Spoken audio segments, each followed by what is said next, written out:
If you want to pump your body and expand your mind, there's only one place to go. Mind Pump. Mind Pump with your hosts, Sal da2fa283, Adam Schaefer, and Justin Andrews. You just found the world's #1 fitness, health, and entertainment podcast.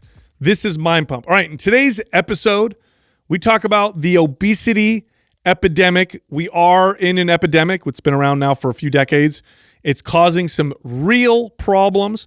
And in this episode, we actually give you the solution. No joke. The 3 things that we think could solve this problem. We know you're going to enjoy this episode. It is brought to you by our sponsor, Chili Sleep. Now, Chili makes products that go on your bed, that cool or warm your bed, that you could program from your phone. This product dramatically improves people's sleep. I love it. I set my side of the bed to 60 degrees.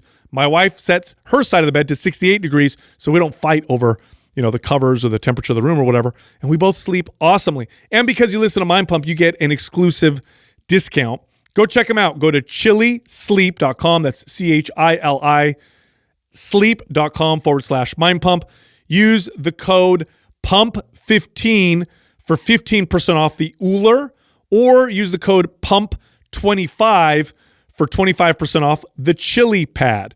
Also, we are running a huge promotion on one workout program, and one workout program bundle. We're going to help you guys get ready for summer. We know it's around the corner. Everybody looks amazing. So here's the deal. You can get 50% off MAPS Anabolic, which is our #1 selling workout program, or you can choose and get 50% off the Shredded Summer Bundle, which includes MAPS Aesthetic, MAPS Prime, MAPS HIT, and the Intuitive Nutrition Guide, okay? Here's what you do if you want to sign up, or if you just want to learn more. Go to mapsfitnessproducts.com and use the code April Special with no space for the discount. A couple interesting statistics, kind of recent, that came out, which kind of highlight a problem, which is interesting, this problem we're about to talk about, because it's almost become like one of those topics that you can't bring up, which is strange. But anyhow, 2 statistics. One,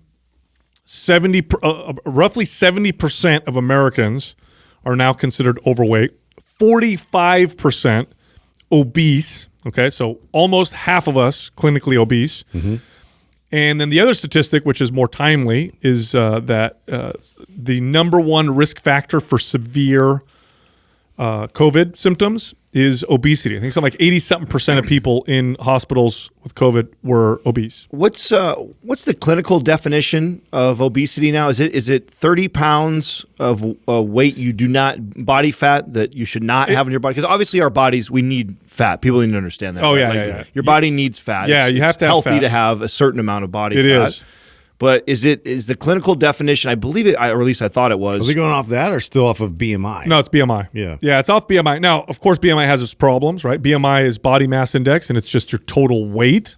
Let's see. And obviously, I'm probably overweight or obese because I have more muscle, right? But generally speaking, so it's BMI greater than, what is that? What's the number there that gives us? Greater than 30 kilograms per meter squared. Yeah, that's not the number. Doug, I have no idea. Click on the chart up at the top there. I think it's over 20. I think it's important that we define this, because here's the thing that I ran into a lot, and I think you guys ran into this a lot as a trainer too.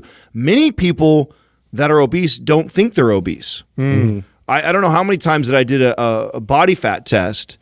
And I remember learning that I would have to set the table before I did it to let people know that, hey, it's not about what we find out today. Mm-hmm. It's about that this is a starting point and where we go from here. Because I remember as a young trainer, not knowing any better, just take a body fat test and be like, oh, you're obese. Yeah, some people carry it differently, right? And people cry and get all broken down from it because they, up until that point, they just thought they were a little overweight. I would bet that, so the BMI is over 30, right? So if you're over 30 in terms of, that's what I knew the 30 was in there somewhere. Yeah, that's considered obese. Now, I would bet more people than we think are obese, because there's a lot of people who are very low muscle mass, right, have high body fat percentage, that would be considered obese. Now, of course, there's definitely those athletes and stuff that carry a lot of muscle, but that's a very small percentage. I'll never forget the first time that I told this ex model that she was obese, and she didn't look at all that way. She was actually really pretty lean, relatively lean. You mean lean or skinny? You know what? You said she was obese, but she was skinny. Yeah, skinny. Yeah, right. Yeah. Skinny, and what we used to call skinny fat, right? So she had so little muscle, and her diet was like she did the extreme, live off of celery and carrots, which she get ready for a shoot. Never really strength trained whatsoever. And yeah, she felt like she'd put on a few pounds, and that's why she was hiring me, but she by no means looked obese, but then when you actually measured her body fat percentage, she would fall in that category. Yeah, so we need to tell people why this isn't even important, why we should even try to solve this problem. Like, why fix the obesity epidemic? And it is an epidemic. I know that they named it officially an epidemic in the late 90s, but obesity had been climbing for a couple decades before that. It was only really in the 90s that they said, okay, this is an epidemic. And it's growing. It's been growing ever since. So why even solve it? Why even look at this issue and say, what are the things we can do to fix this problem? Well, there's some big reasons.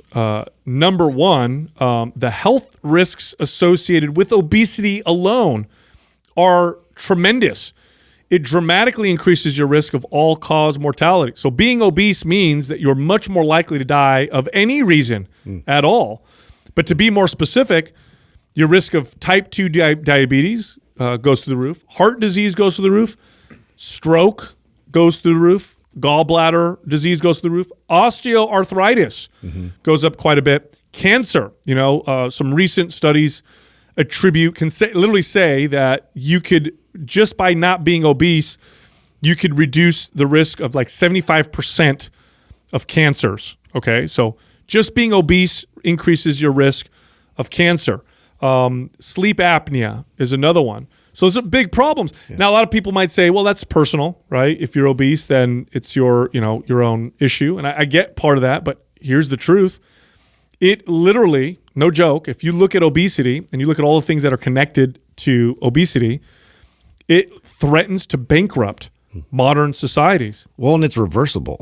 As much as, we want to love ourselves and kind of meet our, find out where we are in terms of where we stand, we also have to do a very good job a better job of really assessing, what's best for me and what's best for my body and where I can strive to be. And so I think, the first initial movement towards, this movement towards loving yourself and accepting yourself for who you are, is a great mental space to be. But we have to get back to reality and face the fact that when we are obese, it does increase the chances of all these other diseases from being exaggerated and taking us closer to death. Well, what about COVID? You shared that stat the other day. Absolutely, right? All illness, in fact. Obesity increases your risk of severe illness no matter what you get. It causes a pro-inflammatory state. Remember, fat it's not an inactive tissue, and having a lot of it does increase your body's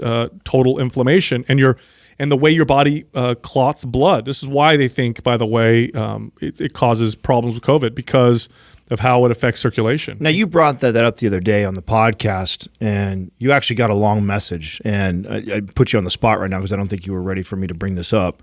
But I think you should share it, or at least summarize it, because I also think that it's important that when we talk about this message, that we come from a place of empathy too. Yes, it's not. This isn't a place of shaming or trying.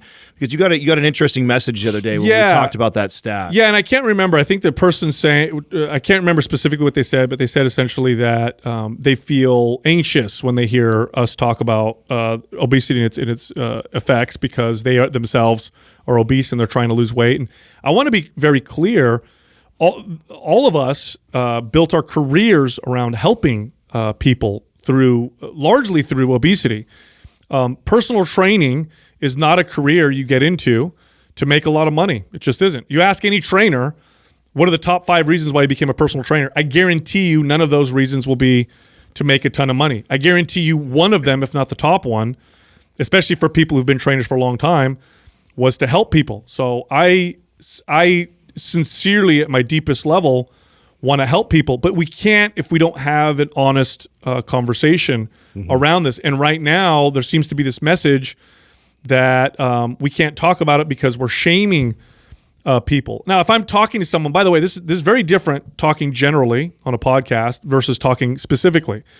If I had a person sitting in front of me that I'm looking eye to eye with, and they're saying, hey, I'd like to hire you or whatever, how can you help me? I wouldn't sit here and say, hey, did you know because you're obese? I know you have 75% more chance of dying. Yeah, and you would never use. Of course, I wouldn't do that, right? That's not going to help them. It's going to make them feel terrible. So, but this is different. We're talking generally, and we're talking about a topic, and we do need to be honest about. There's one silent issue that nobody really talks about that obesity affects, which is your mental state. And I don't mean just because you don't like the way you look or whatever. Forget that.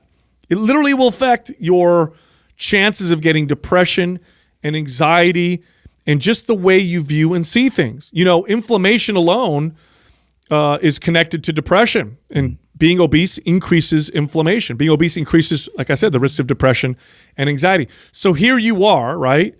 Let's say you fall in this category of obesity, and you are, because of it, now your filter with the way you see the world is through, is not in a healthy space. That means that you're less likely to view things positively, more likely to view things negatively. You're less productive, less innovative. You're more sick more often. This is a world problem. It's not just an issue just for yourself. Now, the way you fix it is by focusing on yourself. So I'm not going to advocate for big programs to solve this issue, but it is a big problem that we need to look at. In fact, if we look at all the problems that modern societies face that can literally destroy us, okay, obesity is near the top. It really is. Again, I mentioned this earlier. It threatens to bankrupt us. It's in 2008. Obesity-related illness and whatever cost $147 billion in medical costs. That doesn't even count the productivity loss that we get from some of that stuff. If we continue down this path, we're going to have some big problems. So this is an issue that needs to be talked about. And Justin, you mentioned acceptance and stuff like that, and loving yourself. I am not only am I for that. That's what we push that all the time. Mm-hmm. But when we push it, we're talking about real love for yourself. With honesty. Correct. And I think that's one of those things that's been removed from a lot of conversations as of late, which is so unfortunate because there's people out there really trying to improve and to live a better life, and the information that they're getting is just like so fear driven, and it's so hide and cover yourself and stay away from all of the potential dangers out there. And you can live your life in such a different way, and you can be active, and you can face these things by putting the training in place to build your body up to be more resilient towards these things. Yeah. Well, self-image and body image are separate, right? Correct. So it's you can look at yourself in the mirror and be objective and say, this is a result of me not taking care of myself, and still love yourself. Absolutely. You can still love who you are as a person and understand that that's your self-image. And then you could also look at your body image and recognize that it is a reflection of your behaviors, and there's something there to be addressed. Yeah, and we're all of us are flawed. Nobody is perfect. In the words of one of the most popular religions in the world, right? We're all sinners, right? So I understand the challenge of obesity because it's visible. Like, you can't look at someone and see that they have a sex addiction or an addiction to gambling or bad relationships. You can't right away see that, right? But if someone's obese, it's very obvious. So, and that makes it much more challenging. People can see your challenges, and your challenge happens to be with food or how you treat your body. Right. So I have all the empathy in the world for that. But again, we need to be honest, and it is a problem, and it will cause problems, and it is a result of you not really loving yourself in the best way. Now, again, nobody's perfect, so I'm not saying that I'm love myself necessarily better than somebody else. I could have terrible ways I love myself or care for myself in other ways, maybe not so visibly.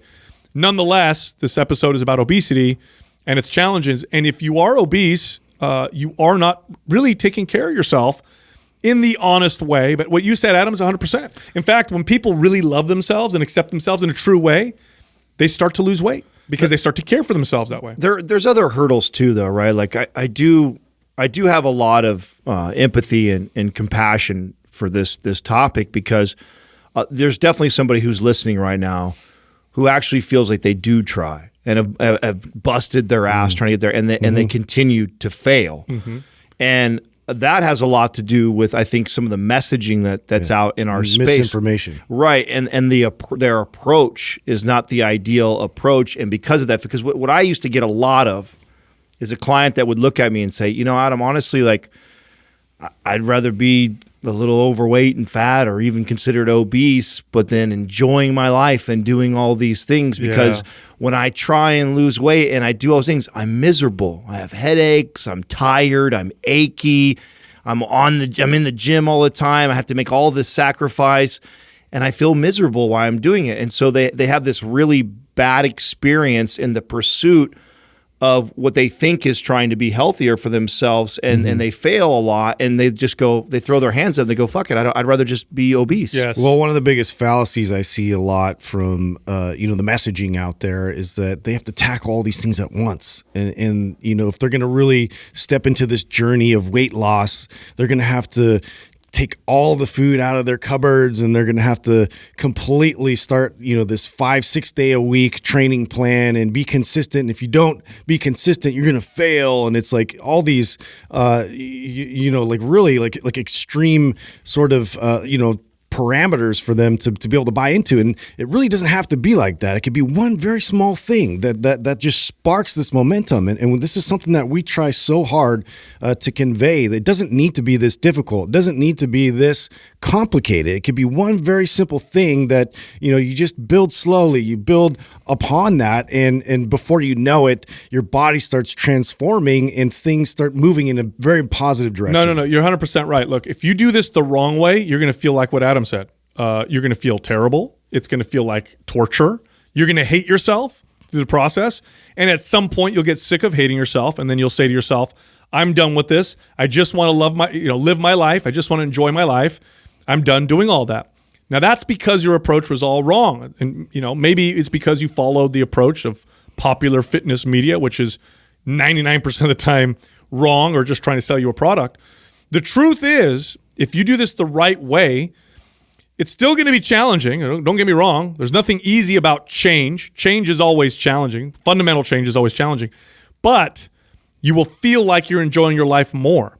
You will feel like you're loving life more. You will feel a better connection to yourself. The enjoyment you'll get from it will be better than the enjoyment you got from not doing it. Now, it's challenging, just like any change is challenging. So no matter what you do with this process, and even if you do it the right way, the way that we'll explain, you're still going to get challenged by it, but you'll feel good through the process. You will not feel like, I hate myself, I hate life, this all sucks.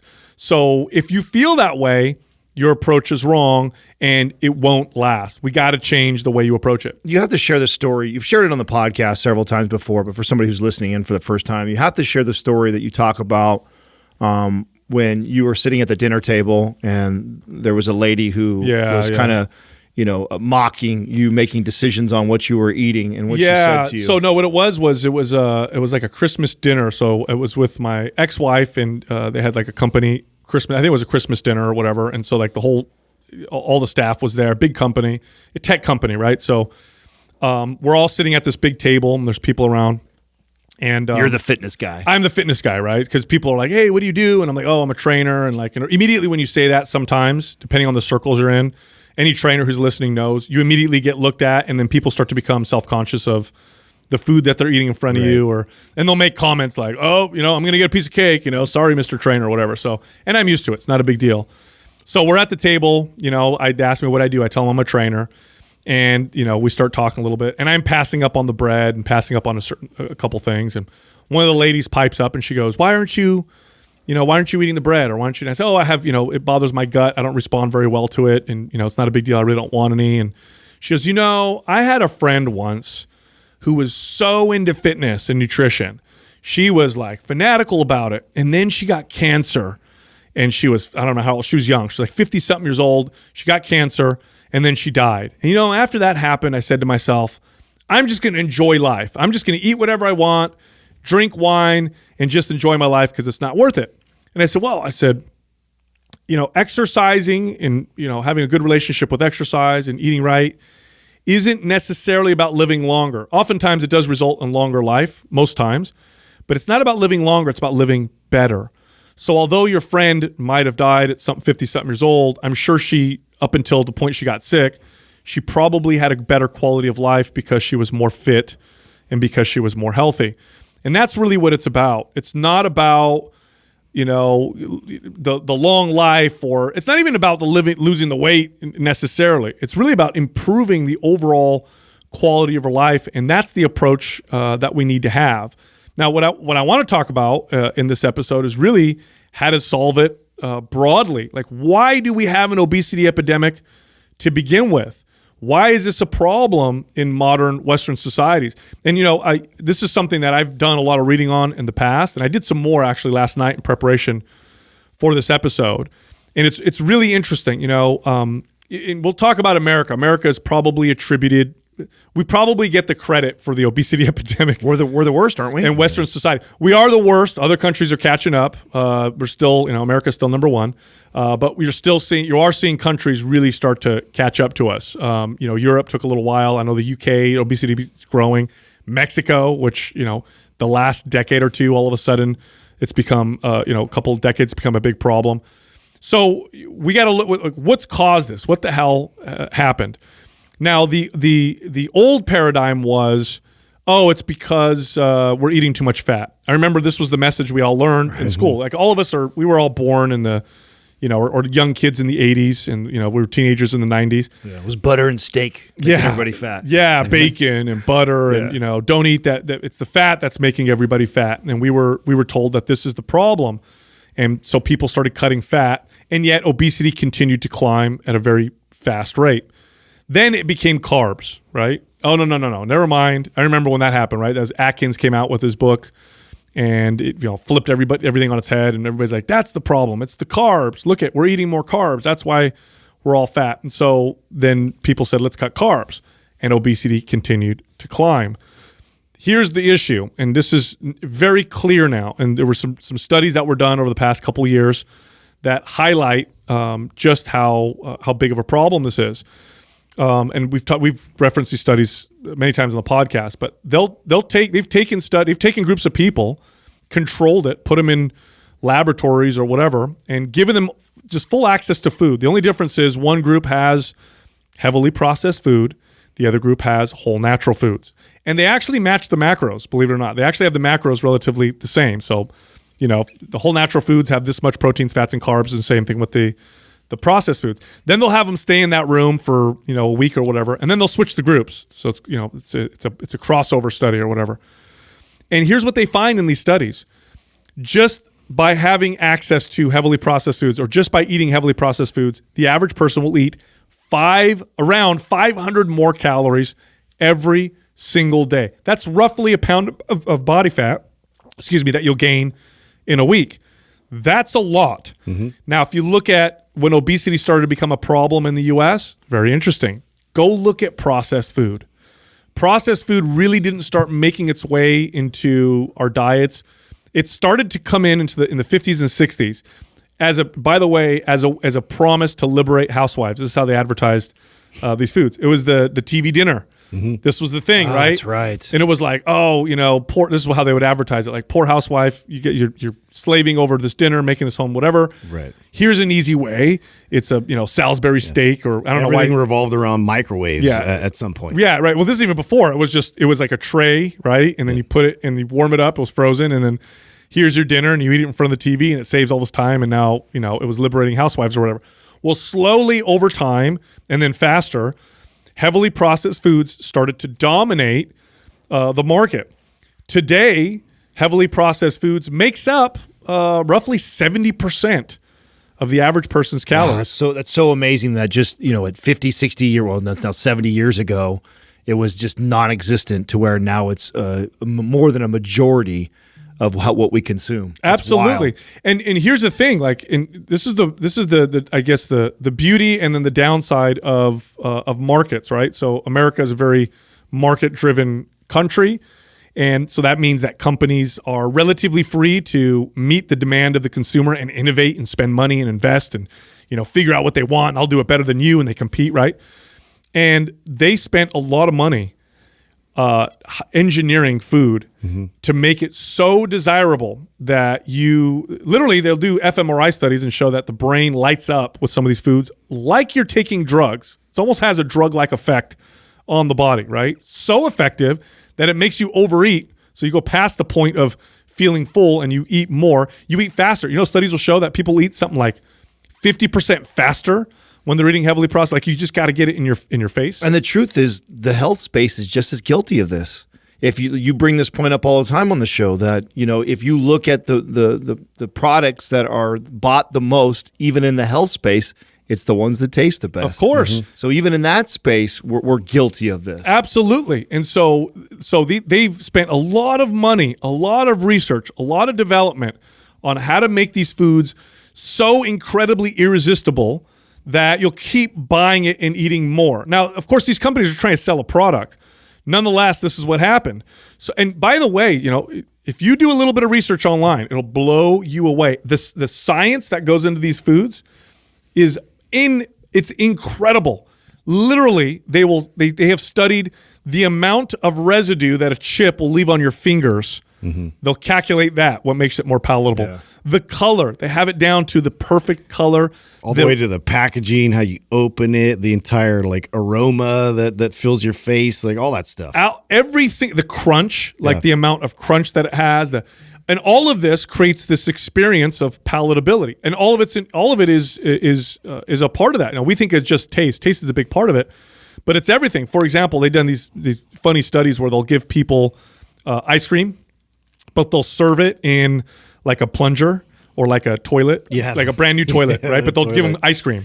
And they'll say, eat as much as you want. And people eat way less. Oh, yeah. Just because of the association. They're just grossed out. Just to show you. Or they'll give people a big plate versus a small plate, or bright lights versus low lights. And all these things affect how much you eat. That's right. And these scientists who design these foods, because if you go like Doritos, for example, what percentage of the research and development do you think goes into making it nutritious, and what percentage goes into making it as palatable as possible? By the way, it's such a big deal that they will patent their formulas.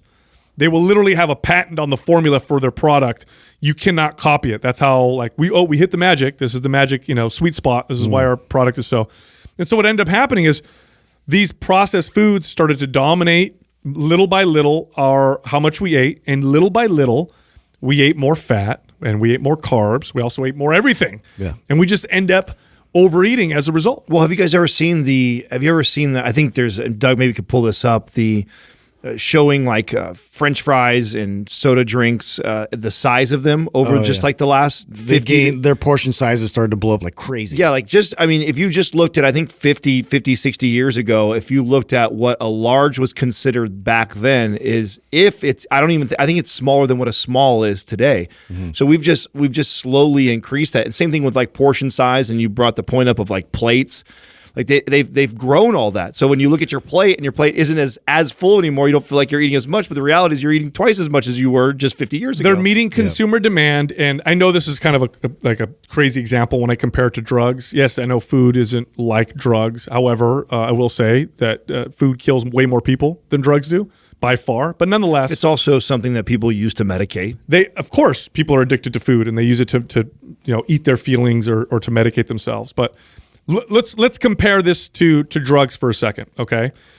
When you do drugs, you start to build a tolerance and you need more and more. So people don't start out as heroin addicts or, addicted to cocaine or addicted to drugs.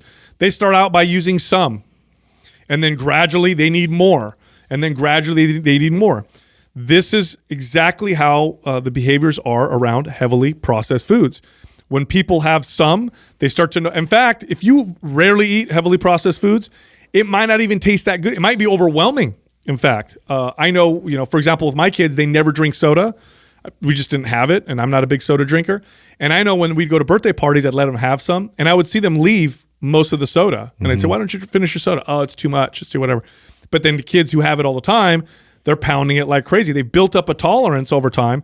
There was that one that documentary. Well, it's kind of documentary. That what was it? The Super Size Me, where the guy started out by eating McDonald's every single day, and he was supersizing it. And you can see the process of him at first being like, "Oh, I can't eat all this," and then like towards the middle of it, he's like, adapt to it. His body started to adapt, and this is what ends up happening with these foods. One of the most interesting examples of that for myself was when I was competing. I did this for a couple shows. I did a couple shows where I allowed like it was all whole foods, right? Everything was, other than maybe like the occasional protein shake. And then I did another one where I allowed like processed foods, where I just followed my macros and hit my macros. And I allowed things like Quest bars and things like that taste really good, that are quote unquote healthy for you in the diet. And I remember coming off of a show where I did all whole foods, and then the first time I bit into the bar, and I remember going like, God, I don't remember them. I thought I had a bad box. Oh wow! And I remember like getting another box, and I'm like, oh, it doesn't taste right. But I said, and I was testing something with myself to watch my own behaviors with these bars. And at first, I didn't really like the taste, but if I needed the macros for the day, I'd have one. I'd have one every other day or so. And then eventually I started eating them every day. And then all of a sudden, I started to like the taste again. And then it got to a point where not only did I like the taste, but then I was eating 2 or 3 of these bars a day, so long as it fit in my macros.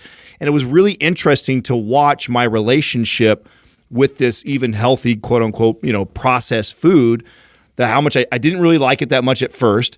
Then I was like, okay, kept it going in my diet. Then I started to like it. Then I started to crave it. And then it was actually really hard for me to not have 3 or 4 in a day. And then when I decided to go away from it, it took a lot of discipline to kind of get it, to wean off of it and stop eating them. And this is why if you're like most people, average person, and your diet is comprised of a lot of heavily processed foods, when you move off and you eat whole natural foods, they will taste bland. They will legit taste bland to you. Fruit will not taste sweet to somebody who eats candy on a regular basis.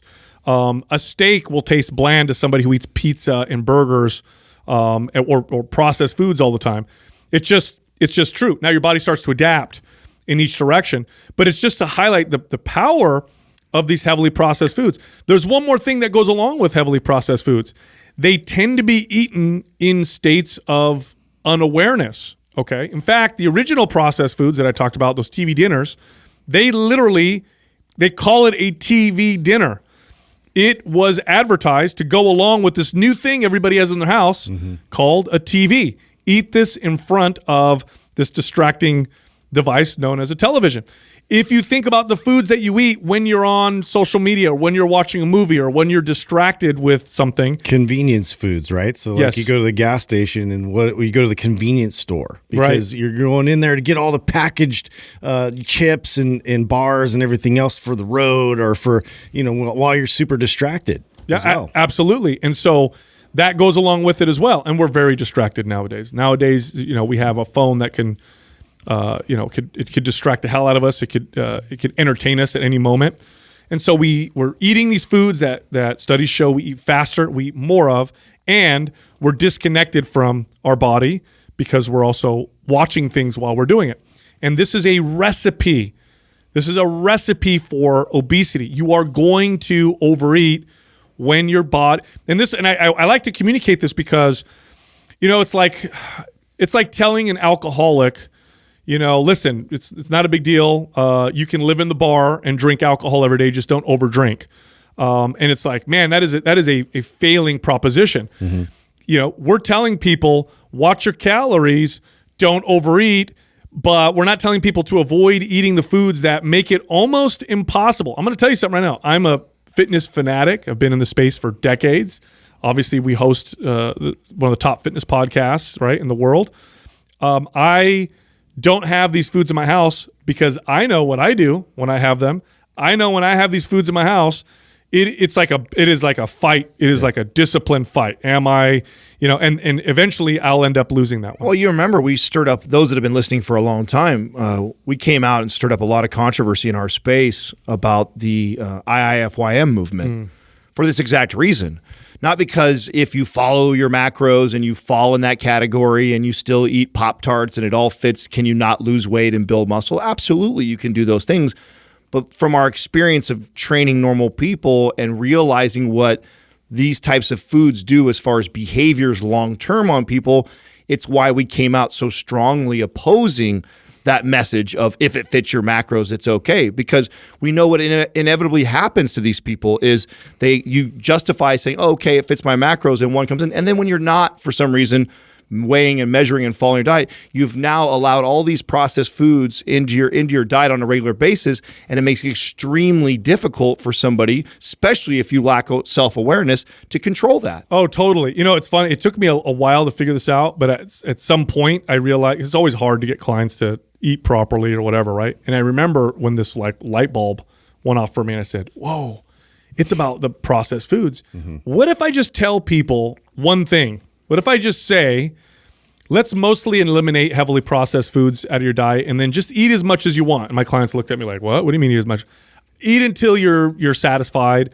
Make sure you're balanced. So I don't want you just to eat like one food or whatever, but eat as much as you want, and just don't eat heavily processed foods, and let's see what happens.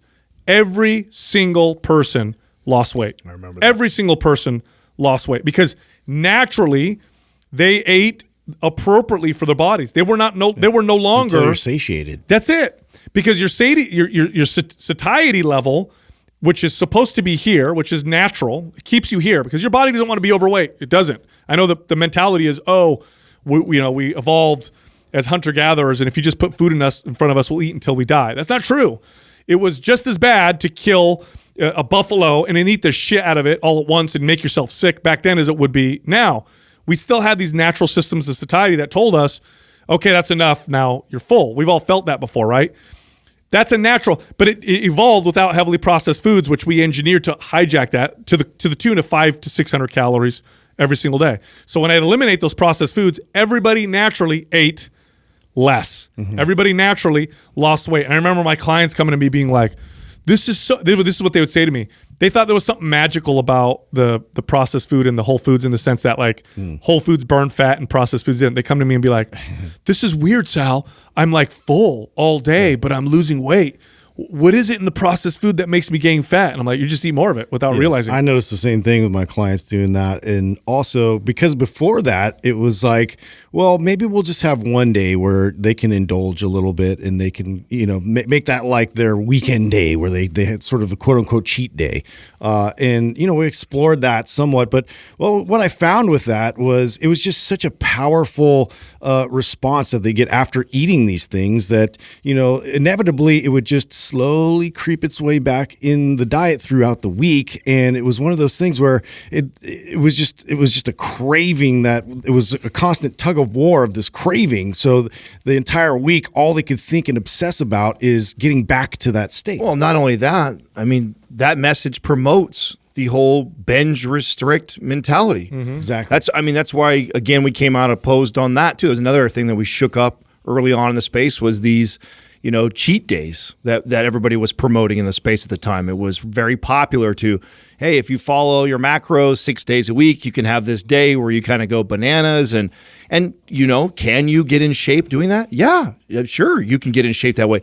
But the behaviors and the relationship that you build with food by doing that does not set you up for long-term success. And this is the problem that's going on in our space. And this is why you get those clients that we would get that are just heartbroken because they try. I try to do all these things and I fail all the time and I always end up back here. It's because they hear this stuff from these, fitness leaders that are putting this information out that are really setting these people up for failure. Yeah. Now here's the other side of the coin with the obesity epidemic. This is the other side of where we've really messed up. We've been selling the wrong paradigm around fitness to to the average person who's trying to lose weight. The way that it's been sold forever is like this. You need to move more, exercise more so you can burn more calories. If you burn more calories, then if you burn more calories than you take in, you'll lose weight. And so that's why working out is so important. You just need to go and burn more calories. This is wrong. This approach fails every single time. If you approach exercise through I'm going to burn calories approach, and that's your weight loss approach, you'll fail. 90-something% of you fail. Studies prove it. Again, in my experience, I know yours is experience, it fails almost every single time. And it fails for the following reasons. Exercise, although it does burn calories, if that's all you value it for, then you'll end up picking the forms of exercise that burn the most calories, and you'll stop paying attention to the adaptations that those forms of exercise cause in the body.